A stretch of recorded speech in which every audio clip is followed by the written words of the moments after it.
Well, pretty much. I mean, it is funny because the pandemic, it was a terrible time for everybody, and everybody had a pretty Sure. awful time.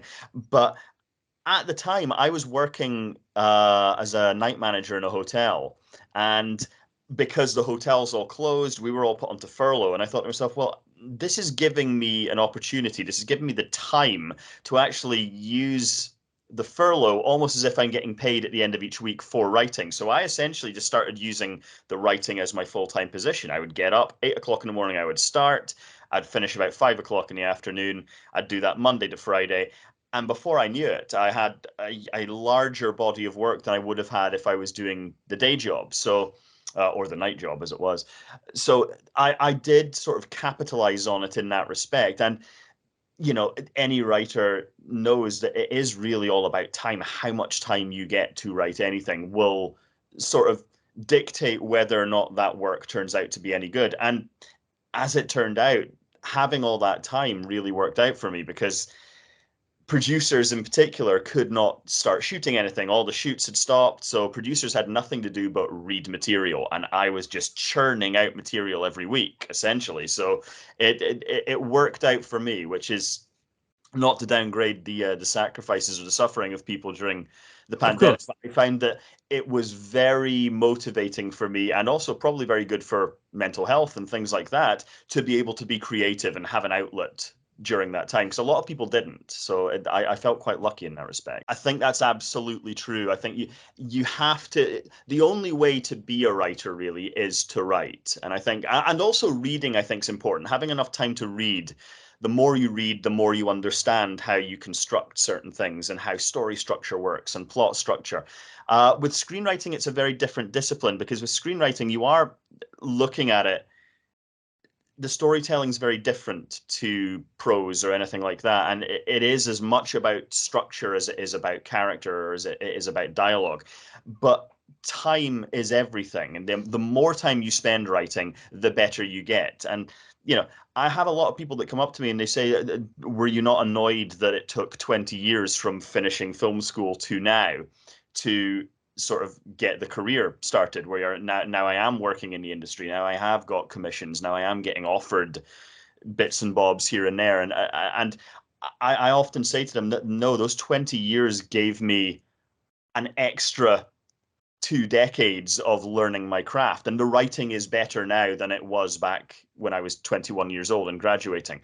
I don't have as much energy now as I did back then. So I suppose I would have liked to have had a 20 something's energy now in order to Sure. work longer. But the time is everything in terms of that. So the more you write, the more time you have to write, the better you get. It's just as simple as that.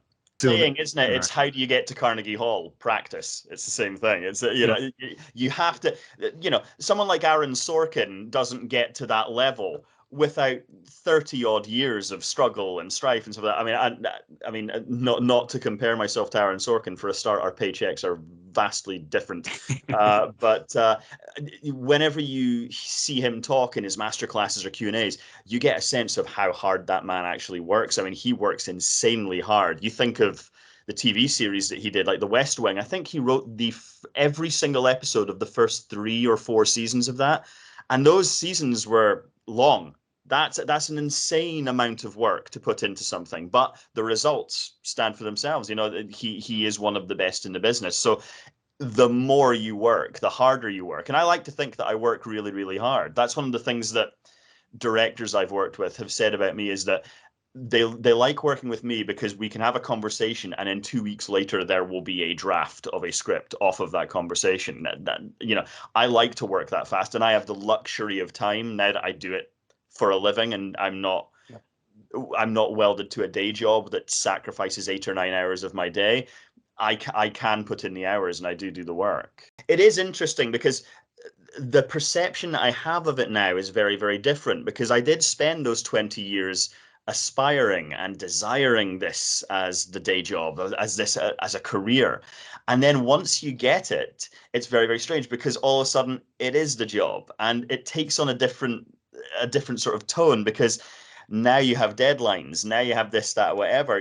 Now you do have to take meetings, and you have to be generating a lot of work as well, because you can't just work on one script and then stop for 3 or 4 weeks or 5 or 6 months or this, that, whatever, because you have to then be generating what's the next one going to be. Because if this gets made, you're going to have people saying, what else have you got? You need to have 2 or 3 other things going. So it felt like, I always refer to it as being the career snowballing. Is it's going downhill, it's getting bigger, it's getting bigger, it's getting bigger, but you have to keep up with it. So whenever I got my first screenwriting option, I immediately started writing something else, because I thought, right, I've got this option now. I'm going to use the clout from this to be able to get my foot in the door a little bit and say, I've got this and I've got this. Well, who else wants in on the work? And that's kind of how I've worked it for the last 3 years, because, you know, when I first spoke to you, was I had just had my first option, and we were in pre-production on the feature film that became Stalker, which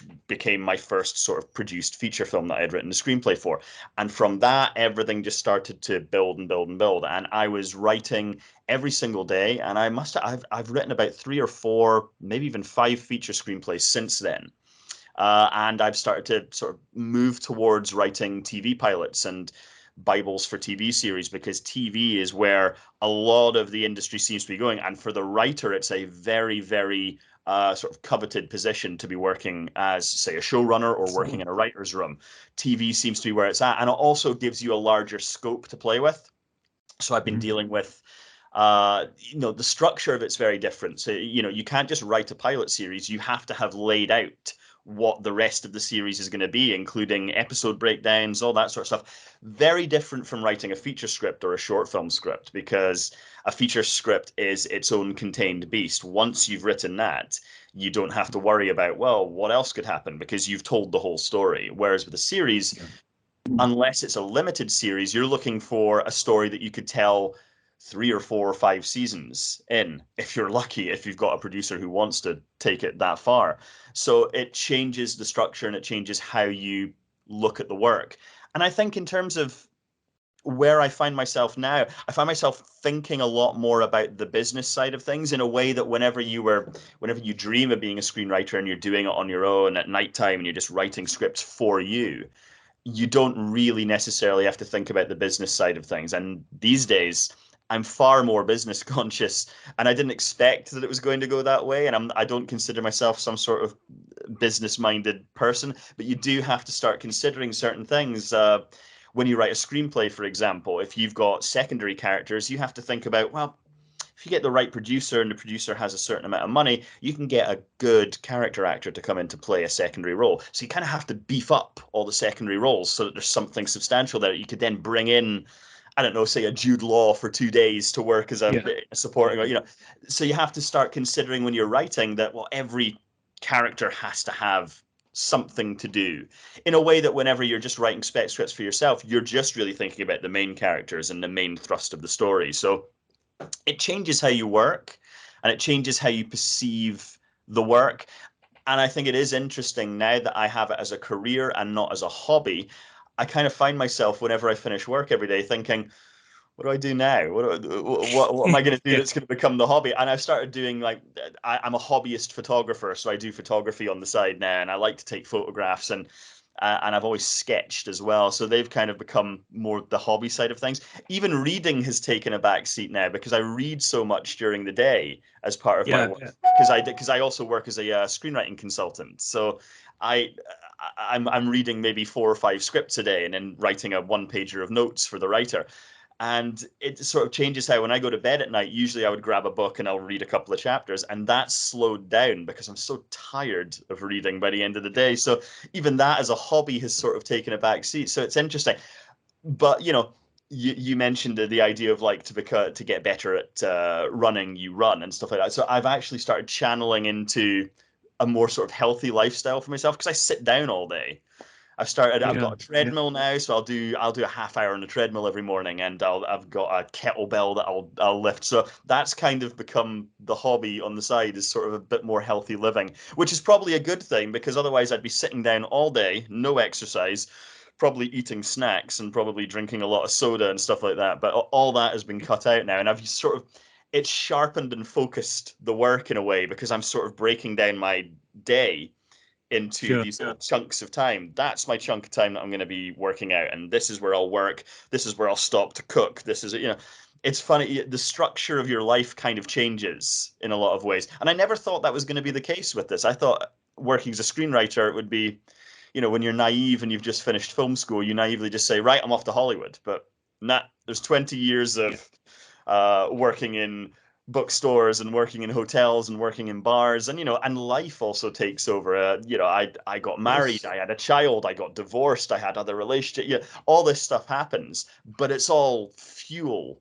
for the work, because life experience helps as well. The more life experience you have, the better the writing will be. You see it with, I mean, most young screenwriters, when you read their work, it is very focused on where they are at that point in their life. It's very 20 something centric. It's very youth oriented. And I find I gravitate far more to older writers' work, because they've got an entire life experience to draw from. So the work Yeah. generally will have more relatable and emotional elements to it. So I suppose it's sort of a long-winded way of saying that I'm quite enjoying getting older as well, because I know the work's getting better at the same time. And I think in terms of, when I look at the films that are getting produced in Britain at the moment, there seem to be waves that happen with the British film industry. We saw it in the 1970s. We were producing quite gritty, realistic, quite interesting work that had a social realist agenda to it. And we've always had that social realist element to it, because we're an independent country, because we are, and I think generally because the majority of the country has always been working class. We have a certain way of telling stories, I think. And yet what I Sure. find interesting about that is that, despite the fact predominantly the working class kind of are what makes this country move, or what, it's still being run by an establishment. So there's always been that kind of tugging back and forth between establishment and between the working class person. And we have our filmmakers that explore that. We have Ken Loach, and we have Mike Leigh, and we have those sort of staple filmmakers. I don't see that many writers that are actually tackling those subjects getting a huge amount of attention now in terms of the British film industry. And I think that the British film industry as a whole seems to be working on a set pattern at the moment, and a lot of that comes down to financing.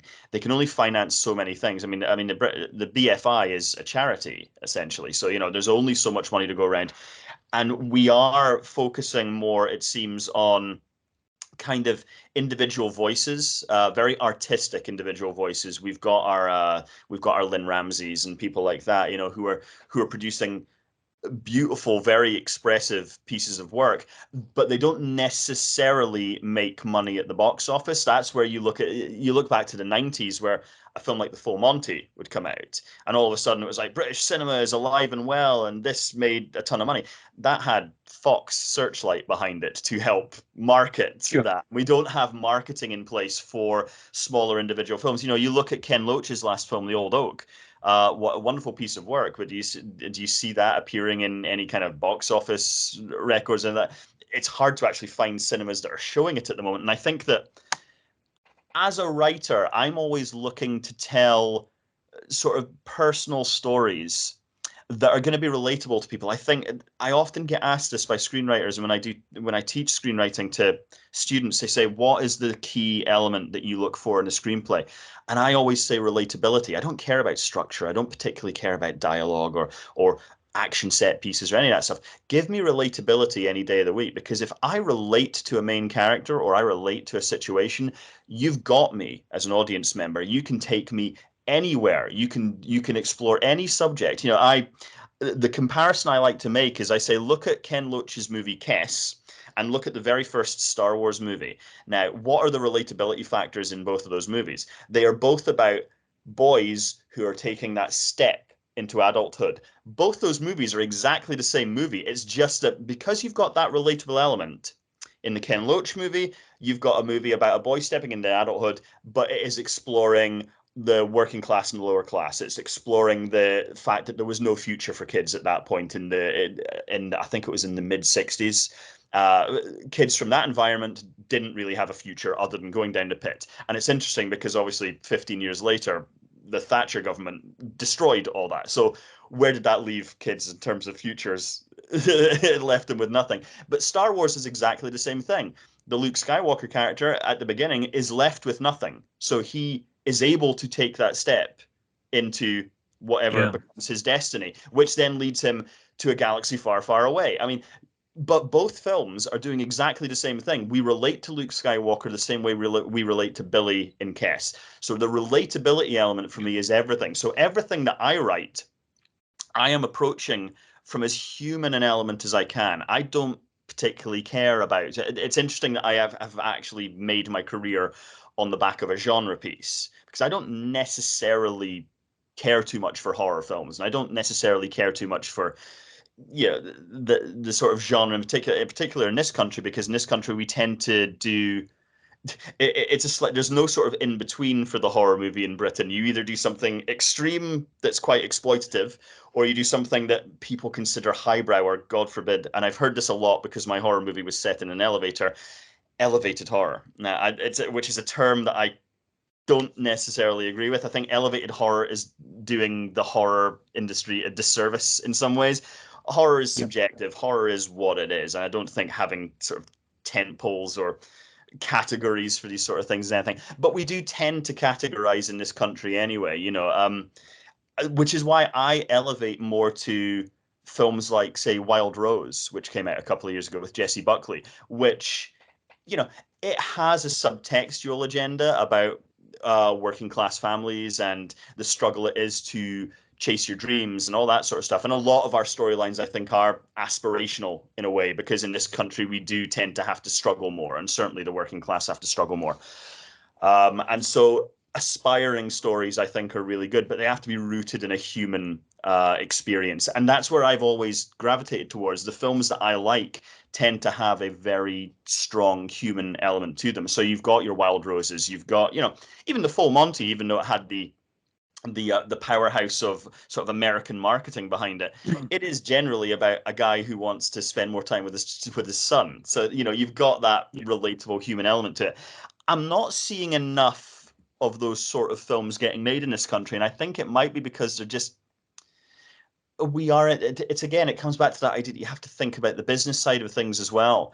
We are an industry. We do have to at the very least make the money back that we're spending on these films. Mm-hmm. And the problem is marketing costs so much. So these smaller films, you've got to spend a fortune in marketing to get audiences to go and see them, because they cannot possibly compete with a big blockbuster. I remember last year, I think it was, there was this beautiful film called Ali and Eva came out, which was funded by the BFI. And that movie released the same day as a Spider-Man movie. Now, there's no way on this earth that this beautiful little intimate British film about literally that is just about a relationship between a man and a woman can compete with a Marvel juggernaut. It's just insane. So, I mean, it's hard to have to sort of aspire to write something, particularly in this country, and that's interesting because the screenwriting I've done since, I have sort of aimed it more towards, I wrote a crime thriller that has gangsters in it, and that's clearly something that you could set it in this country, but I wrote it with an eye towards it being American based. So that's something that we could take and we could make in America with American actors. And yet, I don't like the fact that I have to sort of work in that way. I'd like to be able to write gangster movies and have them get produced here, but we have a set way of doing gangster movies in this country as well, or certainly seems to be in the last 20 years, where it's that kind of Ray Winstone slapping swear word every 2 seconds kind of thing, and they're all Cockney. It's all London East End, our gangster movies. And we've got a whole country we could be playing about with here. So I don't know why we don't embrace that. And that's one of the things that Adam Nelson, who directed the Mire that I wrote the screenplay for, that's something that he and I talked about, was the idea of we could have set the Mire anywhere, but he wanted it to be set in Portsmouth, which is a city that he has been filming in for years now. And he's made films there probably around 10 years now. And he wants to be able to make a film that could play in the same way as a Ray Winstone gangster movie, but not have to be constrained to have it being set in London. We seem to have a narrow-minded idea of how things need to be set. You know, if your film is set in Scotland, you've got to either set it in Glasgow or Edinburgh. I mean, I live in Aberdeen. Aberdeen's a great city and has a lot of cinematic potential. I mean, Sure. interestingly, John Baird, who is a filmmaker who comes actually from my hometown, same as me, from Peterhead. He directed Tetris last year, and he shot a pile of that in Aberdeen because the architecture matches 1980s Russia. So, which I thought was really interesting. So I was watching the movie and I'm going like, I know those flats, I know that building, I know where that is. And yet in this country, you know, if I was to write a romantic comedy and set it in Aberdeen, the first thing a producer would say to me is, well, can you set it in Edinburgh or can you set it in Glasgow? So yeah, we need to start embracing here. I mean, in Scotland, you either set a film in Glasgow or it's in the Highlands with people in kilts running about with swords. You know, Yeah. I understand why we can't, you know, because there's a relatability element there as well. If you set a film in Glasgow, it's either about a slick gangster type or it's about a really rough working class family who are struggling, and there's drugs and there's debt collectors and it's miserable. Why can't we make a romantic comedy? Why can't we have a Richard Curtis movie that is set in Glasgow? I don't understand. That's, I mean, and that, I think, interestingly, that's where television really is starting to come into its own, because television offers a much wider scope in terms of the stories you can tell and where you set it and all that sort of stuff. You look at some of the great dramas that have come out, like look at Happy Valley. I mean, if Happy Valley had been written as a feature film, it would have had to have been set in London or somewhere like that. But where they set it, it's perfectly set. Or that TV show Stephen Merchant made, The Outlaws, which I think was filmed in Bristol and was set in Bristol. Whereas, you know, if that had been a feature film, they'd have set it in London. I don't know where the sort of breakaway point has to be, where they when it comes to film, I don't know whether they think it's just not cinematic enough, but I don't know. In this country, we've never particularly been as interested in visual style as we have been in the writing, which I suppose is good for me. In this country, we are very script based, and I think that's why when someone like Danny Boyle came along in the 90s with this frantic kinetic energy, we didn't quite know what to do with them until Trainspotting hit. And then all of a sudden, everybody wanted to do that Danny Boyle style, and he is just coming from the Brian De Palma school of cinema, you know, where it was incredibly visual and very expressive and throwing colors the way Scorsese does. You just throw colors at the screen if you want to, and fade outs can be done in red instead of white or black, and all these sort of. And we've never been good, I think, at balancing out the two, where the writing and the visual style can work together. That's why I find it very valuable for me that I've been very lucky the last couple of years that I've been working with directors from the start. So when I'm writing, if I write a first draft of something, I give it to, say, Steve Johnson, who directed Stalker, and he and I have been working and developing projects together ever since we met on that film. And I think it's really interesting to get that visual perspective from someone, because I'm not a writer who ever wants to be a director or ever wants to be a producer. I just want to be a screenwriter, which I think probably puts me in a good position in this country, because a lot of people, when they go to film school, for example, they want to be a writer director or they want to be a director. Nobody wants to be a producer. No, and I think we see that at the moment. There's not that many producers in this country outside of the ones that are working on a larger scale for independent films. Independent cinema, I think, is in a real nadir at the moment in a way that we haven't seen since probably the 80s. And it's a real shame, because I work within sort of primarily the independent sector. And I know there are some incredibly talented people out there and incredibly good stories that are waiting to be told. We don't have producers who are able to go out there and look at getting financiers involved and getting production companies involved. It seems to be a real problem at the moment. And also, I think the perception of what a producer does is not being sort of, it's not being looked at the way a lot of people, I think, naively assume that that if you have a script and you've got a director, the producer pays for everything. And I'm like, that's not what a producer does. A producer has to facilitate the entire production and has to go out there and find the money. It's not like a producer comes along with a very large wallet and says, "I've got £1 million, I'll pay for this." That's not what it does. You know, and even when I was younger, when I was 15, 16 years old, that's what I assumed a producer did. A producer paid for the film. and then would reap it back whenever the film was a success. And then when you get a bit older and realize that that makes no business sense whatsoever, you're like, all right, that makes it's an incredibly overlooked part of the filmmaking process, I think, in this country. And even in other countries, I think it's overlooked that producers are really important, and getting a good producer and a producer who's not just business focused but creative minded is really important as well. Working with a producer who wants the script to be as good as it can be and wants the visual style to be as good as it can be, they're like gold dust in this country.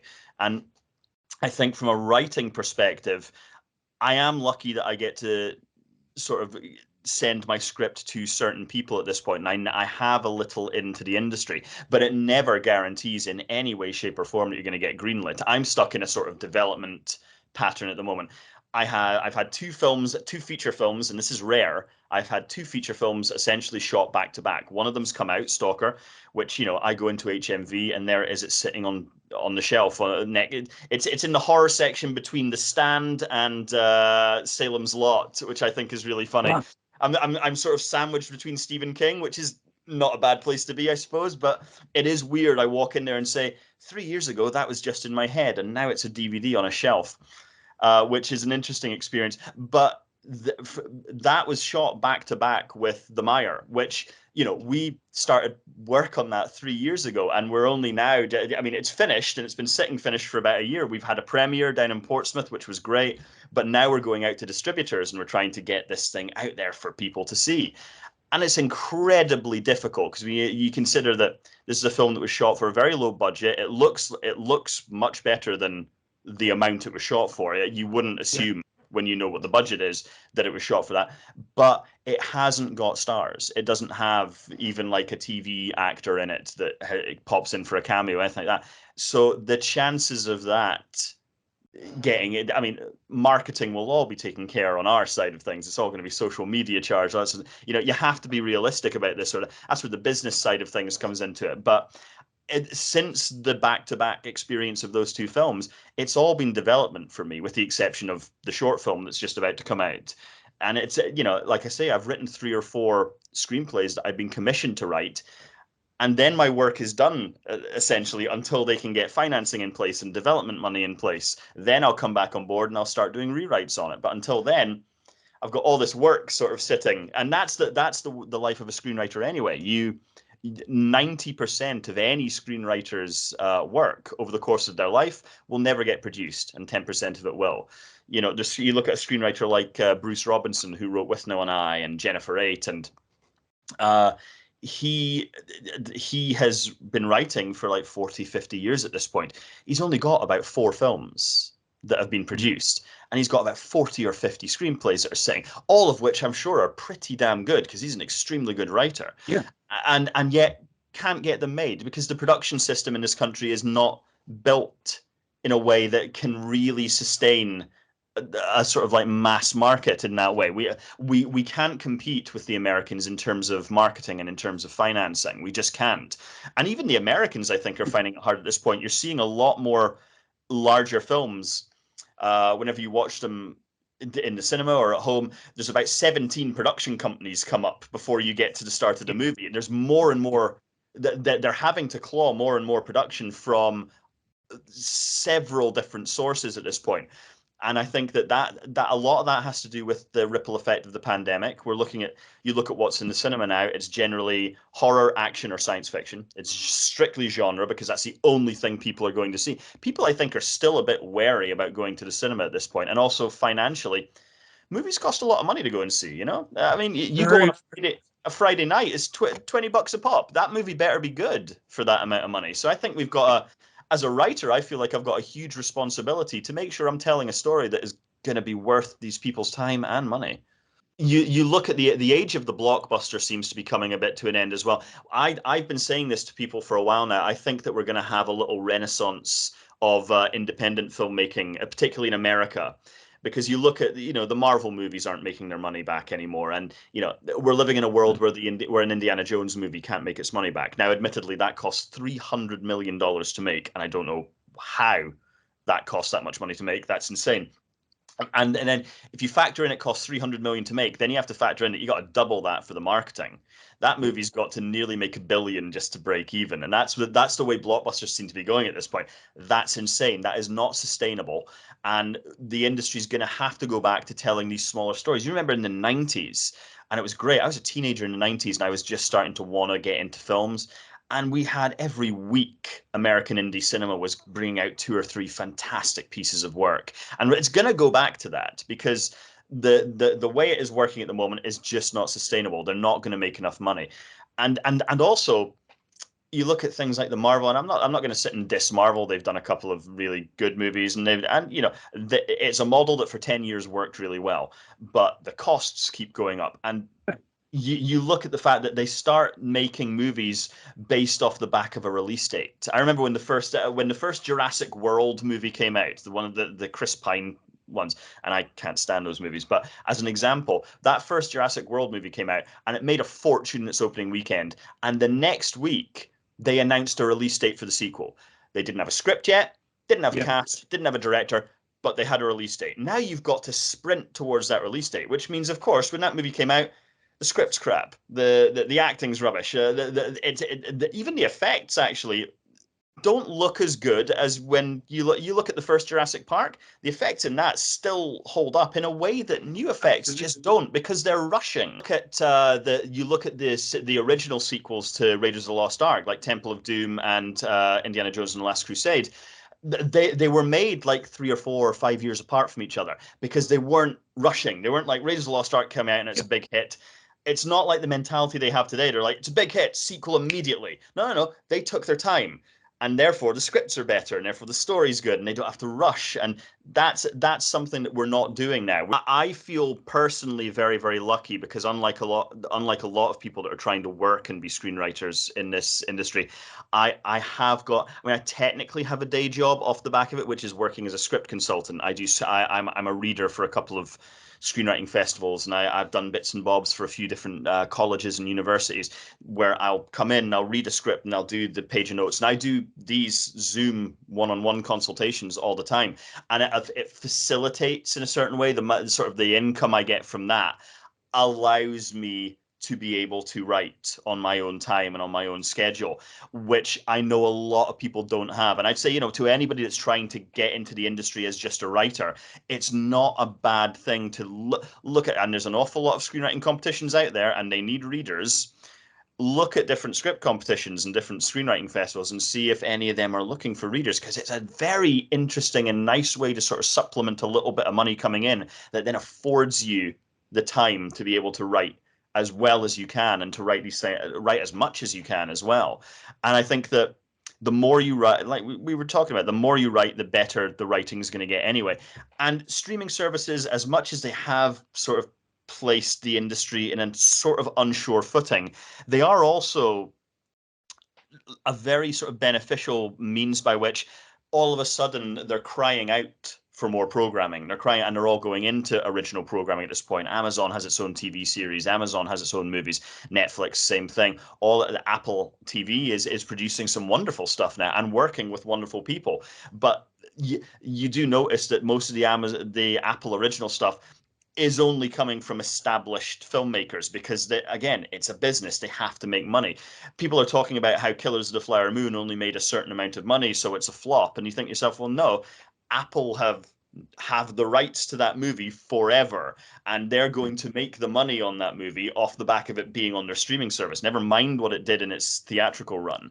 And it's weird because it is a catch-22, because I think as people who love films and who growing up we went to the pictures, it was a different experience. And we do sound like old men, I know that, but it was a different experience going to the pictures when we were little, because multiplexes weren't a thing. I remember my hometown, which I ended up being the projectionist working in that cinema, it was a one-screen cinema. It was a beautiful Art Deco cinema, had the balcony, had the red curtains would open. It felt more like an experience, and it felt more like almost akin to going to the theater to see a play in a lot of ways. And we don't have that anymore, because multiplexes, it feels too business for me in a lot of ways. You go in, you're not taking in your surroundings, you've chosen your seat, you sit down, you watch the movie, that's it. Whereas when you were a kid going to the pictures, you had to wait in line outside. You weren't even sure if you were going to get in to see the movie if the screen Yeah, was full. yeah, absolutely. And that experience alone made it feel like something special. Then you'd go in, the auditorium was beautiful, and the red curtains were closed, and then they would open and the lights would dim. We don't get any of that experience anymore. And that's the stuff that I think made people and compelled people to go to the cinema in the first place. And we see that the cinema now, you go to the cinema on, say, a Wednesday night, it's never a full screen. Whereas when I was a kid, if you went to the cinema on a Wednesday night, it would be full because the community was going to the cinema, and also there weren't as many films being produced. There was maybe 4 or 5 films coming out a week. Now there's 30 or 40 coming out. It's just ridiculous, and you know, you cannot possibly imagine that there is a packed screen for all those films. It is weird because, you know, we're living in the age where this is all so accessible, and yet we've lost the experience of it. We don't go to the cinema just to see a movie. We go to the cinema to be in a collective with a group of people who have all gone there. You know, we don't know any of the people in an auditorium when we're sitting there to watch a movie, but we have all had that one similar thought, which is, I'm going to see this movie tonight. So when you're sitting in that audience, it doesn't matter if you're sitting next to a stranger, the thing you have in common with that person is you both chose to go and see that movie at this exact point. And we don't have that anymore, I don't think. And I think that that is a real loss. And the experience of laughing at jokes and crying at something emotional and being in awe. Special effects, I think, as well, have really, because special effects are so easy to produce now. I mean, I say that as someone who's not in the effects industry. I'm not dissing effects people. I'm sure it's very hard to do this, but you know, every movie that comes out as a blockbuster now has a huge number of special effects now. They are easier to produce than they were 20 years ago. Let's just say that, which is not to say that the job of the effects people is easy, but we've lost awe in cinema as well, which is why when a film like Oppenheimer comes along using practical effects and is made by a filmmaker who understands what cinema can be, we have the awe back. We are blown away by what we're seeing, and what we're seeing is actually, you know, it is just a very it is just a very large explosion that they managed to film in a particular way. But that's cinema. That to me, you have been stirred up for an hour and a half watching these people build this thing, then it's destroyed, and the sheer awe that you get in the cinema, we don't get that anymore. We don't have cinema has not, in the last 20 years, as far as I'm concerned, found a way to replicate the experience of watching Elliot going across the moon in silhouette with E.T.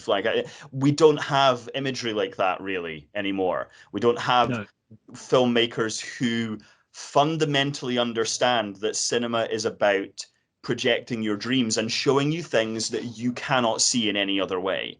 And, you know, as much as I like the smaller movies and the independent movies, I'm greedy. I want to think that for my $20 I can have it all. I want a film that's going to give me everything that I want from cinema, that's going to be visually arresting and hypnotic, but is also going to be telling me a story about characters I care about, or characters that I hate, and that will have passion in it. And that's why, as a writer, it feels like my responsibility to try and deliver those sort of stories. Whether they get made is almost a moot point, because in this country, 90% of what I'm going to write for the rest of my life is never going to get produced. But it's, you know, it's those little percentages that will get produced. I have to try and work my hardest to make sure that I am giving the audience the experience that they deserve for their $20 on a Friday night, you know? Well, thank you for bringing that up. Yes, I mean, I started it as a little freelance thing. As soon as I left my day job, I realized, right, I need to actually be getting some money in, because I'd had my script payout for my option, that sort of stuff. So I was like, right, this sustains me enough to be able to leave my day job, but I'm going to need to have money coming in. So I started doing script consultation work, and I thought, well, I can do this freelance as well as working for these script competitions. So I just set up this little thing called the Script Courier, which is a very clever play on words, I know, ha ha ha. But it essentially was a means, as far as I was concerned. I kept thinking about me when I was 15 or 16 years old, and I wanted to be a screenwriter, and I was writing for the first time. And I kept thinking how much I would have killed to be able to actually speak to somebody, and not somebody famous, not somebody that's his name or anything, somebody who was a working screenwriter, who was working in the industry. But I also didn't want, I also remembered being poor and not having much money.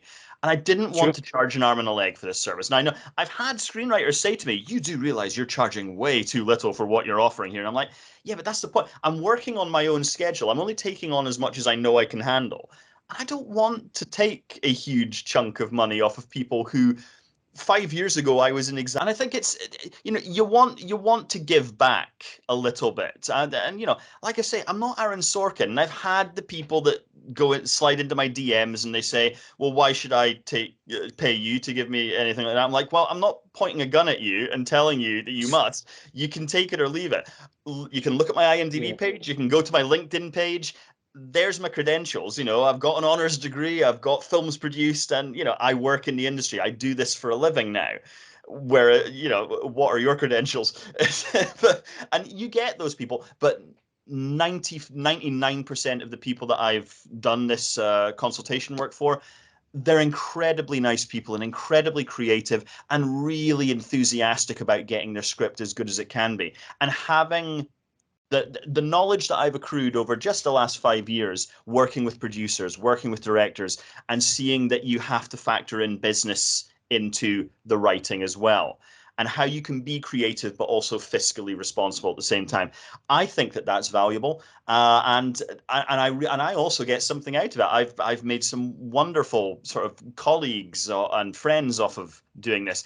I get to know what another writer's process is. I get to see what their thought process is on how they came to construct this script. And I get to read some really great movies that, if we're realistic, whenever you, as a script reader, I read thousands of scripts over the course of the last few years. I've read thousands of scripts.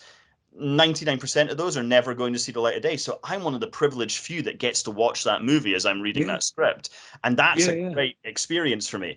But I mean, if any screenwriter out there is wanting to have that kind of discussion, my rates and services, you look on my Twitter page, and then just give me a DM. The DMs stay open. That's generally how I get my clients, is mostly from Twitter and from my socials. And Notes are I've valuable. I mean, I yeah. can't tell you how many screenwriters I know who refuse to get notes. They're like, no, no, no, nobody will understand my vision. I'm like, you don't.